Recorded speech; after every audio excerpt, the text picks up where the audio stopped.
If should. anyone's watching, they should, exactly. Yeah, you're famous. I know that. You're famous. You're more famous than me. Look, so I'm going to introduce myself, but then maybe you introduce yourself, and then we can have a little bit of a quick chat around why we do this. Yeah. But you know what I want to talk about tonight, and we talked about this the last couple of times we've had these LinkedIn lives, psychological safety. Okay, so for everyone that's going to come and join us and listen tonight, hold on and get ready for this, because I got a really great framework I want to share. So for everyone that is listening, my name is Kylie Denton. I am the owner and director of Performance Advisory Group here in Australia.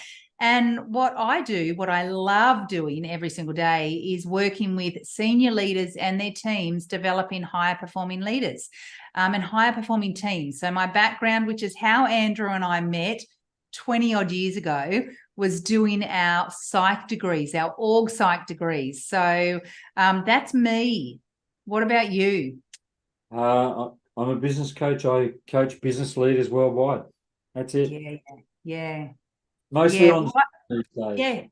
Oh, but Well, guess well, what? Since COVID, I've got more yeah. and more people saying, "Can you come in?" Like I'm based in London, so they say, "Can you come into London?" I went and saw a client of mine up in York, up in Edinburgh, and London. So I've been travelling a fair bit the last couple of weeks. Yeah. Have you? Have you? Yes. Well, look, I know that although I do a lot of virtual work and especially a lot of coaching, the same as you, Andrew, but I also do a lot of presenting. So either keynoting at conferences or presenting to executive teams. I'm out so much more than what I've ever been before. So I don't know whether or not there's some ramifications of COVID, and we've noticed that, and I'm going to talk about that today, is psychological safety, but potentially what could be happening is because teams haven't been together, or now they're in a lot more different locations, that psychological safety is kind of gone away. Okay. So many more teams are saying, Kylie, can you come in and work with my team? We need to be collaborating. We need to be working together. We need to be communicating with each other better. We need to be holding each other accountable. We need to not work in silos, all of which can be solved through developing psychological safety. Now, Kylie, this is really interesting, right? Why should look? People say, "Oh, yeah, psychological safety, yeah, tick that box." Why Mm. should I be bothered with it? Because there's some people go, "What the hell does that mean?" Like Yeah, I know. psychological safety in my teams, and what size teams are we talking about? Is it corporates? Is it SMEs? What like? What's your Well, thought?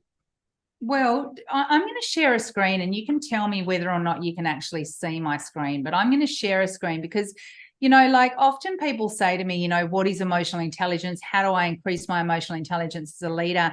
And I think the same is true for psychological safety. We kind of know it, but we don't really. So often what I'm doing is I'm defining with leaders, well, what do we mean by psychological safety? So I'm going to share my screen, but then what I'm going to do even better for all of our listeners is I'm going to show you a framework on how you get psychological safety in teams. Okay. So how we kind of build upon it, because many people think, oh, yes, my team, we've got trust, we've got this, we've got that. But in fact, they actually don't. I do a lot of testing or inventories on teams to find out where do they sit in relation to psychological safety.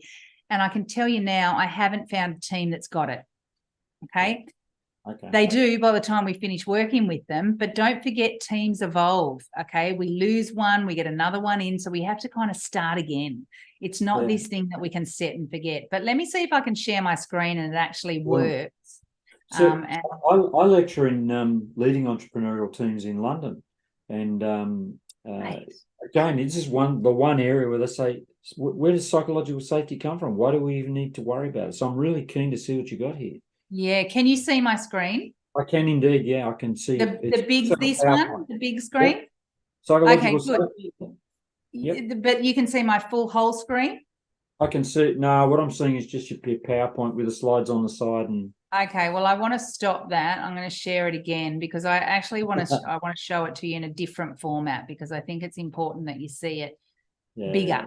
Okay, so There can you we see go. my Perfect. full screen now? Perfect. Yeah. Beautiful. Yeah. Okay, so, and this is for everyone out there listening. Okay, psychological safety is a shared belief held by members of a team that it's okay to take risks, to express their ideas and concerns, to speak up with questions, to admit mistakes, okay, all without the fear of negative consequences.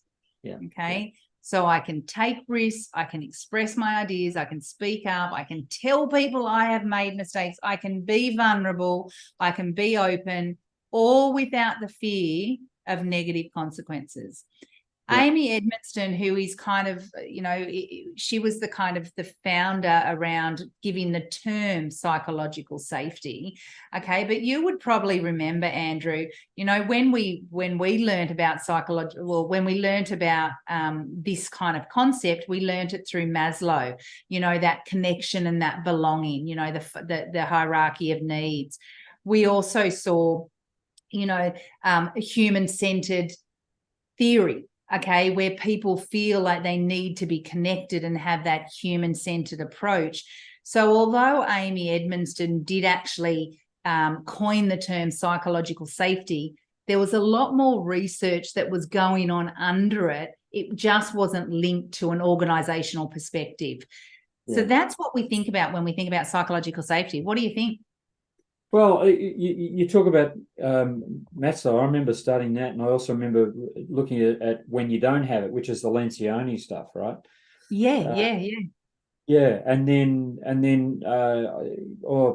probably 10 years ago, I got involved with the work looking at the Google research on psychological safety, and what is inspiring, if you're thinking about this, is Google, for example, did that research globally. Yeah. So it's culturally robust. Doesn't matter whether they're in Australia or they're in Southeast Asia or they're in America. Psychological safety was the thing that came up. If they link it to effective teams. If you want an effective team, the number one factor that they identified over repeated approaches this was psychological safety. Then the question is, how do you develop that? And importantly, how do you lead that? How do you actually, as a leader, how do you actually facilitate and foster psychological safety? How do you know when it's absent, for example? Yeah, for sure. And, just to extend on that, I love the Google Aristotle project as well. I tell everyone I can. I remember you telling me about it a while ago now, a long time ago. And I just went, oh my God, this just makes so much sense. I've got a framework on that too for anyone else wants to know that. I love frameworks, and you know why I love them? Because they give structure. I know they give structure. But you know what? Google, when they did that research, they did it with 180 teams. That's a longitudinal study, okay? But not only that, that's a comprehensive study when we're looking at, okay, reliability and validity around testing, okay? So I think it's pretty sound, okay? And what they say, they spent the money on it, Kylie. So they put their money where their mouth was, and it was. You could say, well, did they skew it or not? But the fact that it's been replicated so often says, okay, that's got my attention, and also out of Google environments. So there you go. Yeah. Agree. So let me tell you, I'll share with the audience a framework, okay, around how we actually get psychological safety. So the kind of factors that you need to have in place in order for psychological safety to be present. Now, I want to... Just before you do that, Kylie, the thing that jumps out the most with me on that slide you had is without fear of negative consequences. Yeah. And that's how you know you haven't got it, and that's that lack of trust that Lencioni talks about. Yeah, exactly. But so what Amy says is that it's more than trust. Okay. Yeah.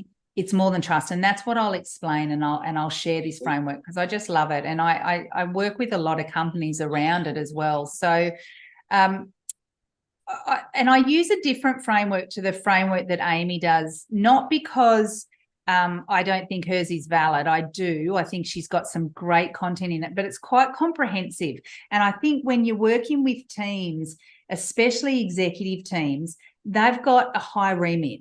They've got a lot of stress. They've got a lot of pressure. They've got goals to achieve in their organisation. They're leading a lot of people under them.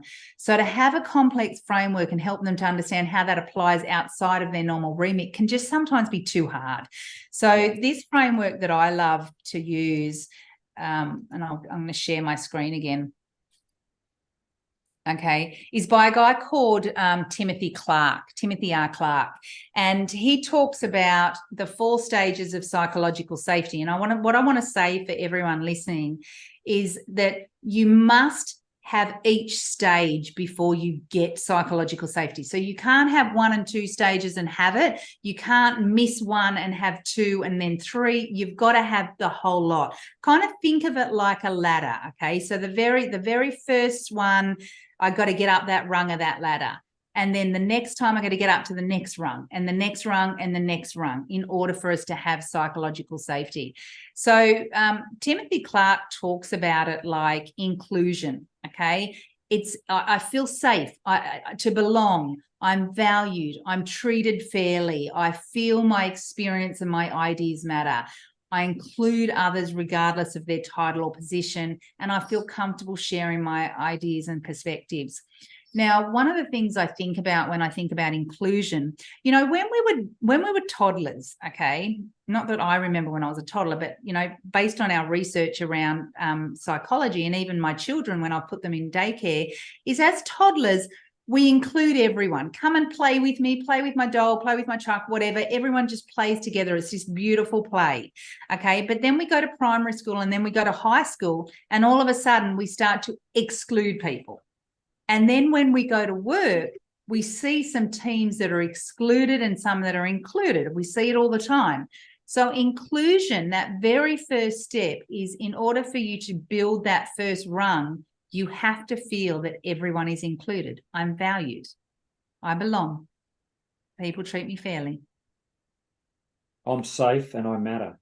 I'm safe and I matter, okay? So it doesn't matter if you have 2, 3, and 4 here. If you don't have 1, then that's it. We're out. Bang, you're lost. You don't have psychological safety.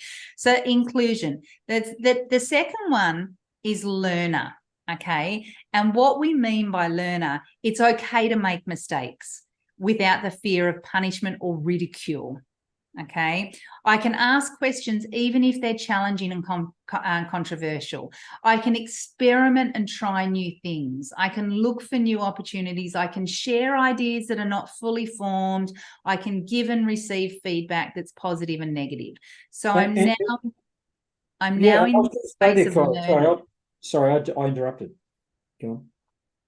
Yeah, no, so I'm in that space of learner. So, you know, if I think back to my uni days or my school days, you know, if I went to a teacher and I said, can I ask you a question about this assignment that I'm doing? If the teacher said to me, you know what, Kylie, you're on the right track. I might tweak it here. I might do that, or do this next, then I feel safe to learn. But if the teacher says to me, you've got it all wrong and it's not right, and you need to go back to the assessment criteria and do it again, I'm now not going to feel safe.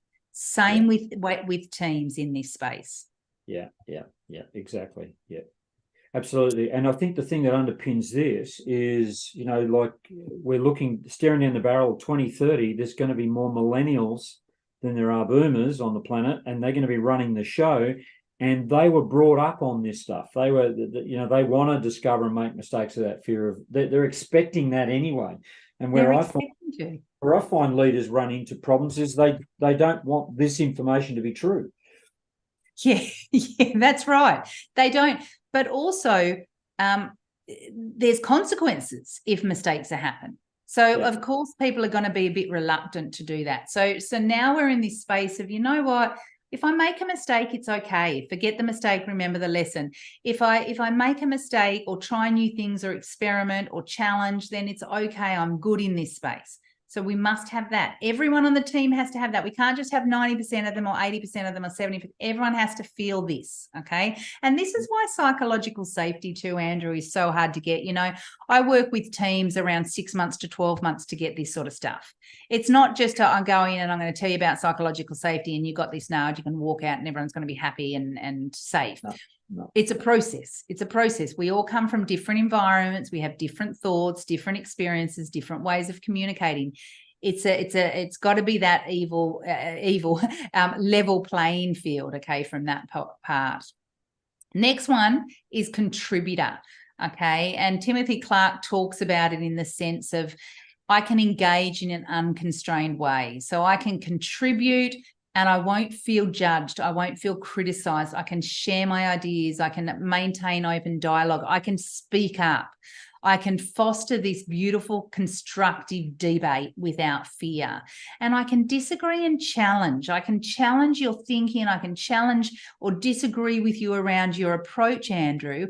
And you're going to go, right, okay, tell me more about that, Kylie.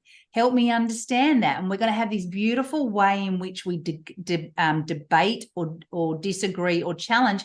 And you're never, ever going to think that I'm challenging you because I don't like you. You're always going to think that I'm challenging you because we've got a different way of thinking. And is our intention good for the team? I love this one. This is hard to get. And as you say, this is why it takes time to actually work with teams on this. Yeah. Yeah. And I think in this space here, what I often find is when people challenge or debate or disagree, people take it personally. Okay. Now, I talk about needing healthy conflict in teams all the time, but the kind of conflict I want in teams is task conflict, not relational conflict. I want teams to have task conflict because that's when we come up with better ideas. That's when we come up with great ideas. But if we have conflict because I just don't like you or there's a personality clash, that's an issue. Okay. So contributor safety is all around, I feel safe to contribute, and everyone's going to know that I'm contributing because it will want for the good of the team, not necessarily because I have a bone to pick with someone. Yeah, okay. Yeah. The final one, challenger. Okay. This is all around speaking up, expressing ideas, exposing problems, all of this sort of stuff. This is around where new ideas and solutions come. This is the most important part, Andrew, and this is where we talk about innovation. Okay. You know, if we think about, you know, Wells Fargo or Nokia or Blockbuster or Toys R Us or Kodak or some of those companies, many of those companies failed, or all of those companies failed because they lacked an element of psychological safety.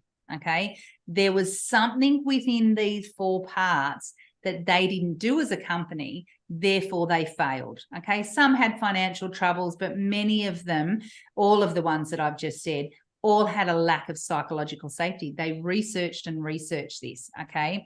So these are the four areas around psychological safety that people really need to start to go, right, do I really have it? I've got tests that I can do for teams to determine whether or not it's there. But it is such a critical part of a high-performing team. You start there, then you move up that rung to get it to that next level.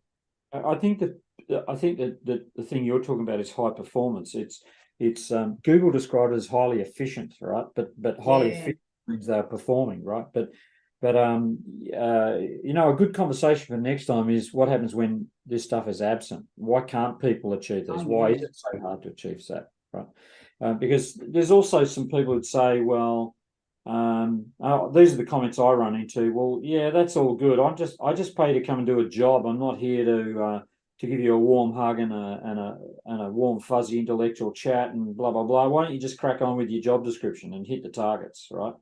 Or if you don't like that, leave. You know, like, you know, I'm not your mother. They actually come out with comments like that to me. They don't see the link between. I'm always across. How does high performance translate to the bottom line? How does it relate to your results? Right? Because you can have this, but no results. Well, then that's also an issue that needs to be addressed. Yeah. Yeah, you're so right. I hear people, you know, I don't have to like them. I just have to work with them. And I'm like, yeah. You know, and you know, Gallup. Guilty is charged. Yeah. Yeah. I get it. I get it. But that's a real siloed mentality. You know, it's a real siloed mentality. And they need to understand that actually that we do actually have to have a connection. Gallup have just recently, and I'll send it to you actually, Andrew, and anyone else that would like a copy, I'm happy to send it to you too, but they've just released their Gallup survey for all the countries that they run Gallup surveys in, which is hundreds of countries.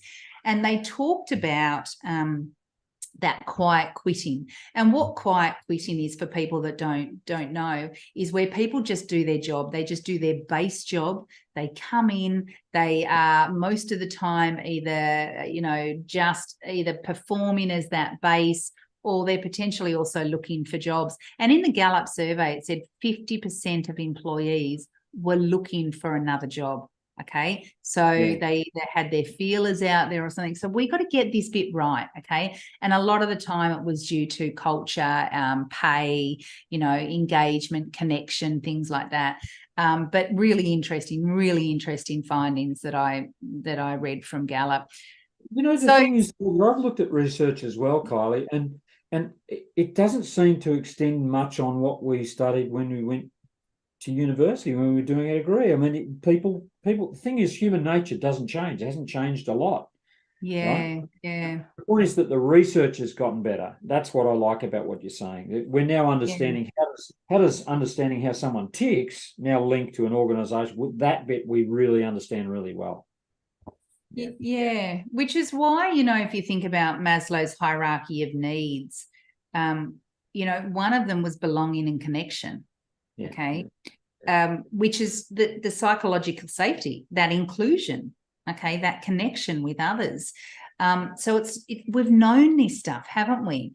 But what we've now done is we've put a filter over it and says, this is how you apply it in business. This is how you apply it in teams. This is how you apply it in cultures within organizations.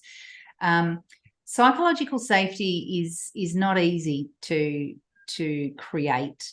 Okay, but the value you get from having psychological safety is just enormous. I would even say, wrapping up, that it's the value you get from designing psychological safety, the value you get from actually deciding to go on that journey. That in itself is valuable, right? Because it's it's an ongoing process. People say, well, we do this, then we've got psychological safety. No, the psychological safety actually comes in the engagement of how do we achieve psychological safety. That's where I think you get it. Yeah, you are spot on. So last week, I think it was last week, or it might have been the week before, I was in Mullaney, beautiful Mullaney, up on the Sunshine Hinterland. And I was working with the team around psychological safety. That's in Australia, yeah. Yeah. Oh, yes. Okay. In Australia, it's just a gorgeous, gorgeous part of Australia. Yeah, gorgeous part of Australia. And so it was with a group of executives. And one of the things I said at the end of the day, what was the biggest value?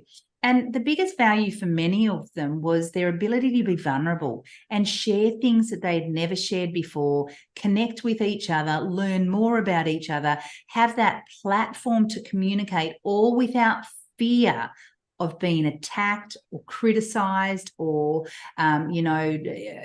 just that negativity, like we talked about in the definition.